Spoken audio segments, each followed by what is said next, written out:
வணக்கம். இது செய்தி மலரின் நேர்காணல் நிகழ்ச்சி. இன்றைய நிகழ்ச்சியில் கலந்துவிட்டு தன்னுடைய கருத்துக்களை தெரிவிப்பதற்காக திராவிட முன்னேற்ற கழகத்தினுடைய அமைப்பு செயலாளர் திரு RS பாரதி அவர்களை சந்திக்க வருகிறோம். வணக்கம் சார். சார் வணக்கம். இந்த கூட்டணி இப்போ நிலவரங்கள்லாம் முடிந்து போயிருக்கு ஓரளவுக்கு, எல்லாமே ஃபினிஷ் பண்ணிட்டீங்க இல்லையா? மொத்தத்துக்கு எல்லாமே முடிஞ்சது. அடுத்து வந்து எந்தெந்த தொகுதிகள் அது மட்டும்தான் போயிட்டுருக்கு. இன்னைக்கு காலையிலேருந்து போயிட்டுருக்கு. ஏற்கனவே மனிதநேய மக்கள் கட்சி வந்து போயிட்டு காங்கிரஸும் பேசிட்டாச்சு. இப்போ ஒவ்வொருத்தராக நீ சாயந்தரம் 7 மணி வரையிலும் நிறைய எல்லாம் இன்னைக்கு ஏறத்தாழ முடிச்சிடும்.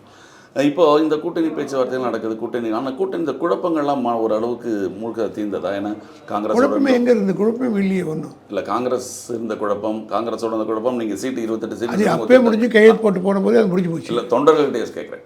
தொண்டர்கள் மத்தியில் கொஞ்சம் இருக்கு. அது வந்து ரெண்டு பேருக்கும் சொல்கிறேன், ஒவ்வொரு தேர்தலையும் இருக்கும். காரணம் என்னன்னா, எங்கள் கட்சி தொண்டர்கள் 10 வருஷமாக உழைச்சி எல்லா கட்சியெல்லாம் வளர்த்து வச்சுருப்பாங்க. சிட்டிங் எம்எல்ஏஸே பல பேர் போகும். அதனால் வந்து இது கலைஞர் காலத்துலையும் சரி, அண்ணா காலத்துலையும் சரி, இந்த மாதிரி நிலைமைகள்லாம் வரும். அதெல்லாம் வந்து எங்கள் கட்சிக்கு தலைவர் சரி பண்ணிவிடுவார். சரி பண்ணி டிசிப்ளின்னா எங்கள் கட்சிக்கு வேலை செய்வாங்க. இதாக வந்து இப்போ இல்லை, எல்லா தேர்தலையும் சிட்டி அந்த இடத்துல வேலை பார்த்தவங்க நினைக்க தான் செய்வாங்க, இருக்க தான் செய்ய. எனக்கு தான் எம்எல்ஏன்ற அடிப்படையில் வேலை செஞ்சுருப்பாங்க. அது எல்லாம் கொஞ்சம் ஏமாற்றம் இருக்கும், 2 நாள் வருத்தம் இருக்கும். அது தலைவர் ஒரு கடிதம் எழுதினாருன்னா சரியாக போயிடும். திமுக தொண்டர்கள் வந்து கட்சி தான் முக்கியம்னு இருப்பாங்களே தவிர, பதவிக்காக கட்சி மாறுறதோ விட்டுட்டு போகிறதோ கீழ்மட்ட தொண்டர்கள் யாரும் இதுவரையிலும் இருந்ததில்லை. இப்போது நீங்கள் காங்கிரஸோட பிரச்சனைகள் எதுவும் இல்லை, நீங்கள் மேல் லெட்டரோட எல்லாமே சரியாயிடுச்சு. ஆனால் அந்த ஆட்சியில் பங்கு, அதிகாரத்தில் பங்குன்னு நினைப்பிலேயே அவங்க ஒரு அதெல்லாம் முடிந்து போன கதை. திருப்பி அவங்க ஆரம்பிக்கிறதுக்கு வாய்ப்பும் கிடையாது, அதுக்கு இடமும் நாங்கள் கொடுக்க மாட்டோம். புதுதாக தேமுதிக வந்திருக்கு. அந்த தேமுதிக வரவுனால ஒரு சில கட்சிகளுக்கு குறைக்க வேண்டிய நிர்பந்தம் ஏற்பட்டதில்லை உங்களுக்கு? நம்ம கொஞ்சம் இருக்கிறதுல கொடுக்கும்போது கொஞ்சம் எல்லாருமே அதை கான்ட்ரிபியூட் பண்ணியிருக்காங்க.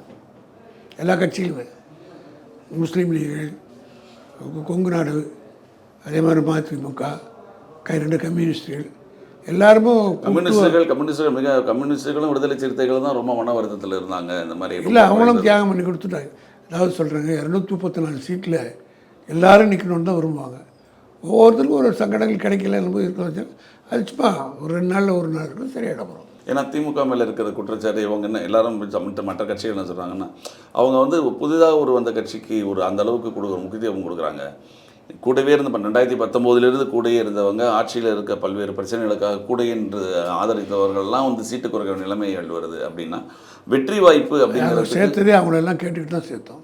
அதுதாங்க அதை சேர்த்துக்கிட்டு கேட்டீங்களான்னு தான் அப்படின்னா ஒரு கேள்வி. இல்லை, எல்லாரையும் கேட்டுக்கிட்டு தான், எல்லாருடைய கன்சென்ட்டும். ஏன்னா பொதுவாக எல்லாருடைய கன்சென்ட்டை வாங்கி தான் தலைவர் பண்ணார். இல்லை, பொதுவாக ஒரு கூட்டணி அப்படின்னா அந்த கூட்டணி வர்றாங்க, கூட்டணியில் இருக்கிற எல்லாருடைய ஒப்புதலையும் பெற்று தான் எந்த கூட்டணி தலைவரும் வர்றதை வேண்டாம் ஒதுக்குங்க, அல்லது இப்போது பிஜேபி சேர்க்குறோன்னு வச்சுங்க, அது கொள்கை ரீதியாக இது அணியில் இருக்கிற எல்லாருக்கும் மதசார்பற்ற அணிகள் கூட அது ஒரு ஏற்பாடு இயக்கம். அது போன்றவர்கள் போது தான் எதிர்ப்பு வருமே தவிர, லைக் மைண்டட் பார்ட்டிஸோ அல்லது மதசார்பற்ற இயக்கங்கள் எது வந்தாலும் சேர்த்துக்கொள்வதற்கு தலைவர்கள் ஒத்துப்பாங்க. அவருடைய கன்சென்ட்டோடு தான் அது கொடுத்தது. இல்லை, கலைஞர் காலத்துலலாம் ஒரு 12 சீட்டு வரைக்கும் கம்யூனிஸ்டுகளுக்கு எப்பயும் கொடுப்பாங்க, 10-12 வரைக்கும் இருக்கும். இரட்டை இலக்கங்கள் பொதுவாக இருக்கும். இப்போ ரொம்ப குறைந்து போன தடவை விட. அதை பற்றி அவங்களே வருத்தப்படல, நீங்கள் வருத்தப்படுறீங்க? இல்லை, அவங்க வருத்தப்படுறாங்கல்ல. இல்லை, வருத்தப்பட்டு தான் கையெழுத்து போட்டு மாட்டாங்களே. இல்லை, இழுபறி இருந்ததே மன வருத்தம் எல்லாருக்கும். அப்படி பார்த்தா நாங்கள் கூட தான் 234 தொகுதியிலும் போட்டிட்டோம். 184 எம்எல்ஏக்களே 71 ஜெயித்தோம். ஒரு சீட்டு கூட காங்கிரஸ் கொடுக்காம காங்கிரஸ் 71 தேர்தலில் ஒரு சீட்டு கூட தான் காங்கிரஸ் கொடுக்கல. ஒவ்வொரு தேர்தலுக்கு சூழ்நிலை மாறும். ஆனால் அதை வச்சு எந்த தலைவர்களும் கம்பேர் பண்ண மாட்டாங்க. பொலிட்டிக்கல் சென்ஸ் உள்ளவங்க யாருமே அதை பற்றி பேச மாட்டாங்க. கமலஹாசன் நேற்று நீங்கள் பேட்டியில் கூட சொன்னீங்களா, அவரும் சேர்ந்து பேட்டி கொடுக்கும்போது கூட சொல்கிறீங்க, மிகப்பெரிய தியாகம் செய்திருக்கிறார். நிச்சயமாக பாராட்டுக்குரிய. இந்த மாதிரி சீட்டுகளுக்கு சண்டை போடுறவங்க இருக்கிற இந்த நேரத்தில் அவர் எனக்கு வேண்டாம், நான் அன்கண்டிஷனல் சப்போர்ட் தரேன்றது ஒரு பெருந்தன்மை, பாராட்டுதலுக்குரியது தானே. பெருந்தன்மை நீங்கள் சொல்கிறீங்க. ஆனால் நிர்பந்தமாக நீங்கள் உதயசூரியன் இப்படி அவர் நிர்பந்தம் பண்ண வேண்டிய அவசியமே கிடையாது. இல்லை, அவரே சொல்லிக்காரு, என்னால் உதயசூரியன் சின்னத்தில் போட்டியிட முடியாது, நாங்கள் அதனால களத்தில் இருந்து நாங்கள் ஆதரவு தரோம். அது அந்த கான்டெக்ஸ்க்கே அவர் போகல. சீட்டு கேட்டாலே இதில் வருதுன்றது வரும். அவர் இல்லை, அவருடைய சூழ்நிலை என்னன்றதை அவர் எக்ஸ்பிளைன். நீங்கள் 2 சீட்டு நீங்கள் யோசிச்சு வச்சுருந்தீங்க இல்லையா? அப்படி ஒன்றும் அவர் அவ்வளோ குறைச்சி மதிப்பிட நாங்கள் தயாராக இல்லை. அவரை உயர்ந்த இடத்துல தான் வச்சுருக்கிறோம். அவருக்கு அது அவரும் சொல்லியிருக்காரு, மிக நன்றாக மரியாதை நடத்துகிறாரு. அவரை உயர்ந்த இடத்துல வச்சுருக்கோம். அவர் கேட்டிருந்தா அதையும் வந்து இதில் இருக்கிறது பங்கிட்டு கொடுக்கணும், அவ்வளோதான். இப்போ ஏற்கனவே கொடுத்த கட்சிகள் இருந்து ஆமாம், இன்னும் கொஞ்சம் குறைச்சிருக்கணும், அவ்வளோதான். அதுக்கு அவருடைய ஒத்துழைப்பு இந்த மாதிரி அக்காமடேட் பண்ணுறதுக்கு மிக ஒத்துழைப்பாக இருந்தது. அதனால தான் மனந்திருந்து அவரும் பேசினார், தலைவரும் பேசினார். அதனால நல்லா மக்கள் நீதி மையம் போன்ற கட்சிகள் வந்து நீங்கள் சொல்கிறதெல்லாம் ஏற்றுக்கலாம், அது தப்பு கிடையாது. ஏன்னா அவங்க கூட இருந்திருக்காங்க, ராஜ்யசபா சீட்லாம் நீங்கள் கொடுத்துருக்கீங்க, சேர்ந்தே இருக்காங்க, தனியாக வந்து உங்களை நிற்கிறேன்னு சொல்கிறாங்க. அதாவது தேர்தல் காலத்தில் ஆதரவோடு வேலை செய்கிறோன்னு சொல்கிறாங்க. அது மட்டும் இல்லை, பாராளுமன்ற தேர்தல் பிரச்சாரத்துக்கு போகிறத விட அதிகமாக போவார் இந்த வாட்டி. கமல்ஹாசன்ற மனப்பக்குவத்தில் தான் இருக்கார். ஆனால் இதில் தேமுதிக தான் இங்கே ஒரு இதுவாக அவங்க எல்லாரும் பேசுகிற காரணம். அதாவது கம்யூனிஸ்டுகளும் சரி, ஒரு புது வரவுங்க. இல்லை கம்யூனிஸ்ட் அவங்க சொல்கிற காரணம் புது வரவு, புது வரவு. அதனால் கொஞ்சம் ஒரு 2-3 நாள் இந்த டாக் இருக்குதா செய்யும். அப்புறம் களத்தில் போய் பார்க்கும்போது ஃபீல்டில் இறங்கி வேலை செய்கிறாங்கல்ல, இல்லை அது கொடுக்குற முக்கியத்துவம் சொல்லுங்கள். கிணத்துக்கு போனால் தான் தெரியும் கொடுத்தது தப்பாக ரைட்டான்றது. களத்துக்கு போய் ஃபீல்டு கேடட்ஸ் பார்த்து அவங்க கேடட்ஸை டிஸ்கஸ் பண்ணும்போது தே வில் பி கன்வின்ஸ்ட். விடுதலை சிறுத்தைகளும் சரி, கம்யூனிஸ்டுகளும் சரி, உங்களுடைய கூடயே இருக்கிறவங்க, பிஜேபி எதிர்ப்பில் திமுகவுக்கு இணையாக எதிர்க்கிறவங்க இல்லையா? ஆனால் ஒவ்வொரு தேர்தலுக்கும் நிலை மாறுறவங்க, அந்த முக்கியத்துவம் இவங்களுக்கு கொடுக்காதது ஒரு தவறுன்ற மாதிரி ஒரு முக்கியத்துவம் கொடுத்ததுனால தான் மொத்த பேர் என் கூட இருக்கிறாங்க. நெக்லெக்ட் பண்ணி அவங்களுக்கு வழியும் இல்லை, எங்கே நீங்கள் எதிர்த்தரமே அதெல்லாம் அப்படி ஏன் 3வது அணி ஃபார்ம் பண்ணிருக்கலாம்ல. ஏற்கனவே ஒரு தடவை பண்ணி இல்லை, அதெல்லாம் அப்படி இல்லை. எலெக்ஷனுக்குன்னு வரும்போது அவங்க அப்படி ஒரு எண்ணம் தோற்றம் என்ன இருந்ததுன்னா அவங்க ஒன்றும் கொத்தடிமையில் இல்லை. கம்யூனிஸ்டெலாம் 100 வயசு பாரம்பரியம் மிக்க ஒரு கட்சி. அவங்கெல்லாம் வந்து சீட்டுக்காக இருக்கிறவங்க இல்லை, பதவிக்காக இருக்கிறவங்க இல்லை, அவங்க கொள்கைவாதிகள். அதனால் கொள்கையும் கோட்பாடு எங்கே இருக்குதோ அங்கே தான் இருப்பாங்க. சீட்டு பெருசு கிடையாது அவங்களுக்கு எந்த காலத்துலையுமே சரி. அது பாராட்டுக்குரிய ஒரு குணம் கம்யூனிஸ்ட்டுக்கு. அது மட்டும் இல்லை, அவங்க ஒர்க்கர்ஸு யார் வந்தாலும் கொடியோடு தான் வருவாங்க, டிசிப்ளின்டாக இருந்துட்டு போவாங்க. எந்த விதமான தொந்தரவும் கூட்டணி கொடுக்க மாட்டாங்க. விடுதலை இது கம்யூனிஸ்டுகளுக்கு நீங்கள் சட்டமன்றத்தில் குறைவான இதுவே ஒரு சில பலருடைய பேட்டிகள்லாம் பார்த்துருப்பீங்க. அரசியல் விமர்சகர்கள்னு சொல்கிறாங்க, பின்னால் இவங்க பிஜேபிக்கு போகிறதுக்கான வாய்ப்பு கூட இருக்கும். ஏன்னா யார் யார் அழுத்தமாக பேசுகிறாங்களோ அவங்களுக்கெல்லாம் சீட்டை குறைக்கிறாங்க. அப்படி ஒன்றும் கிடையாது. எப்படி போனோன்னா ஒருத்தருடைய குரலும் ஒலிக்கும்ல, ஒருத்தர் நாங்கள் ஒரு சாஃப்டான வரும் அப்படின்ற மாதிரி. அதெல்லாம் கற்பனையான சில ஏதாவது வந்து இந்த கூட்டணியில் ஏதாவது குழப்பம் விடுவிக்கணுன்ற எண்ணம் படைத்தவர் இது போன்ற சில்லுடித்தனத்தை பண்ணுவாங்களே தவிர அவங்களுக்கு எல்லாம் தெரியும். மோடியை எதிர்க்கக்கூடிய ஒரே ஸ்ட்ராங்காக எதிர்க்கக்கூடிய ஒரே சீஃப் மினிஸ்டர் மு.க. ஸ்டாலின்றது எல்லாருக்கும் தெரியும். இந்தியா பூராவும் அது பேசப்படுகிற பேசாயிடுச்சு. மோடியும் இவரையும் மம்தாவை தான் ரொம்ப அட்டாக் பண்ணுறாங்களே தவிர அதனால் அதுக்கு சான்ஸும் கிடையாது. அப்படி ஒரு எண்ணமும் வராதுன்றது எங்கள் கூட இருக்கிற எல்லாருக்கும் தெரியும். இல்லை ஒருவேளை தாவேக்கா இங்கே ஒரு நிலைமை எப்படி இருக்குது? ஏன்னா தாவேக்கா புது அதை பற்றி நான் கமெண்ட் பண்ண தயாராக இல்லை. அந்த முதல்ல ஆரம்பிக்கிட்டு லெத்தம் ஓப்பன் தேர் அக்கௌண்ட், அதுக்கு பிறகு அது களத்தில் அவங்க இல்லை, இது வரைக்கும் எதுவும் நம்ம பார்த்தோம். எங்களுக்கு வந்து நாங்கள் ப்ரிப்பேர்டாக இருக்கோம். இல்லை நீங்கள் எதிரின்னு நினைக்கிறது வந்து அதிமுக பிஜேபி மட்டும்தானா எதிர்த்தரப்பில்?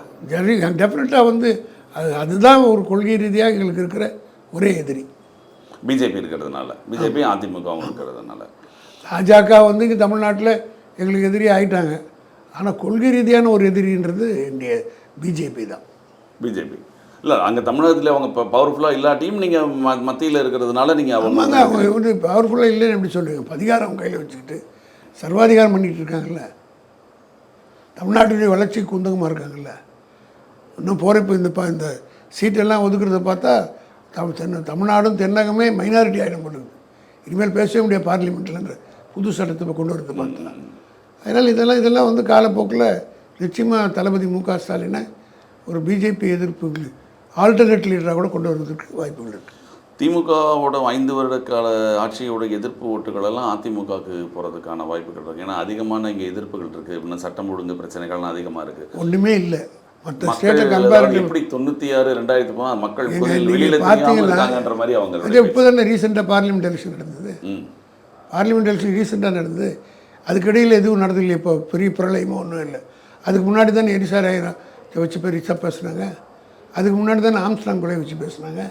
அதுக்கு பிறகு தான் 40 இப்போ கூட விளாத்திக்குளம் இல்லை. இப்போ இது ஒன்றா ஸ்டேஜ் இதை விட பெரிய பூகம்பான நிகழ்ச்சிகளாக நடந்ததில்ல 2008 பார்லிமெண்ட்டுக்கு முன்னாடி. அதுக்கு பிறகு தான் 39-40 ஆச்சு. இல்லை எதிர்த்தரப்பு அப்போ கொஞ்சம் தனித்தனியாக இருந்தாங்க, ஒரு பலம் இல்லை இல்லாமல் இல்லை இருந்தாங்க நினைக்கலாம். அப்போ ஒன்றா தான் இருந்தாங்க. அப்போ ஒன்றா இல்லை தான் நாடாளுமன்ற தேர்தலில் தனித்தனியாக இருந்தாங்க. எல்லாரும் வாய்ஸ் ஒன்றா தானே இருந்தது. எதிர்ப்பு வாய்ஸ்ன்றது ஒன்றா தானே இருந்தது. ஏன்னா ஒன்றா பிஜேபி ஆதரிச்சு இல்லை, எடப்பாடி ஆதரிச்சு இல்லை, பிஎம்கே ஆதரிக்கலை. ஸோ யார் யார் அன்றைக்கி பேசுனாங்களோ அதே எதிர்ப்பு தான் இன்றைக்கி போயிட்டு இருக்கு. இப்போ அவங்களும் ஒரு ரொம்ப ஸ்ட்ராங்காக இருக்கிற மாதிரி ஒரு தோற்றம் இருக்குது. ஏன்னா வட மாநிலங்களுக்காக பாமக இருக்குது, இந்த பக்கம் இங்கே பிஜேபி அது ரெண்டாக பிரிஞ்சிருக்கு. ஆனால் அங்கீகாரம் இப்போ இவருக்கு தானே இருக்குது. அங்கீகாரம் யாருக்கு ஒன்றும் அங்கீகாரம் இருக்கா இல்லையானது இன்னும் சின்னம் கிடைக்குதா இல்லையான்றது கோர்ட்டில் இருக்குது. ஆமாம், இன்றைக்கி தான் நாளைக்கு தான் இது சொல்லியிருக்காங்க இருக்குது. அது இப்போ பிரிஞ்சிருக்குது. ஏடிஎம்கேலேருந்து முக்கிய லீடர்கள் பூரா ஓபிஎஸ்லேருந்து மொத்த பேர் இங்கே வந்துருக்குறாங்க. அதெல்லாம் பார்க்கணும்ல. அந்த பக்கம் பிஜேபியில் அண்ணாமலை குரூப்னு ஒன்று வந்து ஒதுங்கியே இருக்குது. அவருக்கு டியூ ரெக்கக்னேஷன் ஏடிஎம்கே அவங்களுக்கு ஒத்து வர்றாங்க. அவங்க ஒத்து வரலை. இவங்க அவங்களுக்கு திட்டினாங்க, அவங்க இவ்வளோ திட்டினாங்க. ஸோ எங்கள் அணியை பொறுத்த மட்டும் ஸ்ட்ராங்காக இருக்கும்.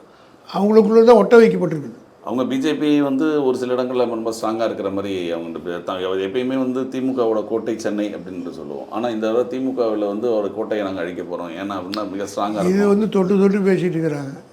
கோட்டையில் இருக்கிற ஒரு செங்கலை கூட உணர்ப்பு கைட்டு முடியாது. திமுக ஆட்சி மேலே மிகப்பெரிய குற்றம். அதிமுகவோட பிஜேபி தான் இங்கே ஒரு எதிர்க்கட்சி போல செயல்பட்டது அப்படின்னு சொல்கிறேன். அப்போ அதனால இங்கே பிஜேபி வளர்ந்துருச்சு அப்படின்னு 11% வாக்கு இருந்தது போன நாடாளுமன்ற தேர்தலில். தனித்து அவங்களுக்கு மட்டும் 11% வாக்கு. அப்படிங்கும்போது 20% வாக்கு வந்ததுன்னா அதிமுக சேர்ந்ததுன்னா மிகப்பெரிய வெற்றி. 20ன்றது இன்னும் 20 வருஷம் ஆகும். இப்போ இல்லை, அவங்க கட்சி தோன்றி எத்தனை வருஷம் ஆச்சு பிஜேபி? 82 கணக்கு பிறகு சொல்கிறேன். 42 வருஷத்துக்கு பிறகு தான் 11க்கு வந்துருக்காங்க. இன்னும் அது வந்து இன்னும் 20% ஆகணும்ல. உங்கள் கணக்கு பிரகாரம் பார்த்தா இன்னும் 48, இன்னொரு 80 வருஷம் பொறுத்து தான் தமிழ்நாட்டுக்குள்ளே பிஜேபி கொண்டு அவங்க கணக்கு பிரகாரம் இந்த ரேஷியோலேயே அவங்க இந்த ப்ரொபோர்ஷன்லேயே அவங்க இன்க்ரீஸ் ஆனாங்களோட இன்னொரு 40-50 வருஷம் ஆகும். ஆனால் எப்பயுமே திமுக கூட்டணிக்கும் அதிமுக கூட்டணிக்கும் தான் அதிமுக பிரதான எதிரியாக இருக்கும். இந்த 4 முனை போட்டிங்கிறது ஒரு பாதிப்பு ஏற்படுத்த இந்த தடவை. இது நல்லது தான். எங்கள் நினைக்கிறீங்க எங்களை எதிர்த்து பேசுகிறவங்க ஒரு குரலாக இருந்து 2 ஆச்சு, 2 இப்போ 3ஆவது, 3 4ஆவது, அவ்வளோதான். ஆனால் எங்கள் அணி ஒரே அணி கரெக்டாக தான் இருக்குது. இந்த சப்போர்ட் பண்ணுற வாய்ஸ் ஒரே வாய்ஸாக தான் இருக்குது. எதிர்க்கிற வாய்ஸ் 4ஆக மாறிடுச்சு. ஒரு வாய்ஸாக இருந்து 2 ஆச்சு, 2 3 ஆச்சு, 3 4 ஆயிரும். தென் மாவட்டங்களில் தினகரன் பண்ணுறவங்களாம் கூட்டணியில் இருக்கிறதுனால அந்த பக்கம் முக்குளத்தூர் ஓட்டுகள் அதிகமாக. ஓபிஎஸ் ராமநாதபுரத்தில் தனியாக இருந்து எவ்வளோ ஓட்டு வாங்கினாரு? 3.5 லட்சம் ஓட்டு வாங்கினார். அப்புறம் அதாவது ஜாதிக்கு பிரச்சனைக்கு இங்கே இடம் இல்லைங்க. அதெல்லாம் வந்து நான் வந்து அவராவது வந்து தென் மாவட்டங்களில் ஒரு ஜாதி வந்ததுனால மொத்தமே வந்துடும்ன்ற பைத்தியகாரத்தனம் தான் எனக்கு இல்லை. அது மாதிரி தமிழ்நாடு வந்து ஜாதிக்கு அப்பாற்பட்டது. ஒரு சிலவர் குடும்பம் ஒரு வேண்டியவர் அப்படின்னு இருக்கலாம். சசிகலா வேறு இன்னைக்கு சசிகலாவும் ராமதாஸ் அவர்களும் சேர்ந்து நிற்கிறதுனாங்க தென் மாவட்டங்களில். அப்போ மொத்த முக்கோணத்தூர் தமிழ்நாடே அவங்க மொத்தம் பிறந்திருக்கு. நம்ம கணக்கு பிரகாரம் பார்த்தா நார்த்தனில் வன்னியர்ஸு, அந்த பக்கம் சவுத்துலன்னா முக்கோணத்தூர். இது ரெண்டும் செஞ்சால் தமிழ்நாட்டில் வேறு கட்சிக்கே வேலை இல்லையே. அதை ஏற்றுப்பாங்களா எல்லாரும்? ஒவ்வொரு தேர்தலுக்கும் ஒவ்வொரு பிரச்சனைகளை பற்றியும் கேண்டிடேட் பற்றி லோக்கல் பிரச்சனைகள் இருக்குது, கேண்டிடேட் பிரச்சனை இருக்குது, கட்சி பிரச்சனை இருக்குது, ஆட்சியினுடைய சாதனைகள் இருக்குது. இதெல்லாம் தான் ஒர்க் அவுட் ஆகும். இப்போ நீங்கள் தொடர்ந்து சொல்கிறீங்க இல்லையா, பிஜேபி வந்து இங்கே எது நிதியும் ஒதுக்கலை, தமிழகத்துக்கு நிதி ஒதுக்கலை, திமுக ஆட்சினால் நிதி ஒதுக்காமல் இருக்காங்கன்னு சொல்கிறீங்க. ஆனால் அவங்களோட தொடர்ந்து கூட நாங்கள் எல்லாமே ஒதுக்குறோம், இவங்க தப்பாக சொல்கிறாங்க. நாங்கள் தான் புள்ளி உரத்தோடு சொல்கிறோம். அவங்க என்ன பண்ணுறாங்க, இப்போது லேட்டஸ்ட் அமௌண்ட் வச்சு சொல்கிறாங்க. அன்றைக்கி இப்போ பார்த்து 2000 மன்மோகன் சிங் ஆட்சியில் 56,000 கோடி ரூபா டிஆர் பாலு மட்டும் தமிழ்நாட்டுக்கு கொண்டு வந்தார்.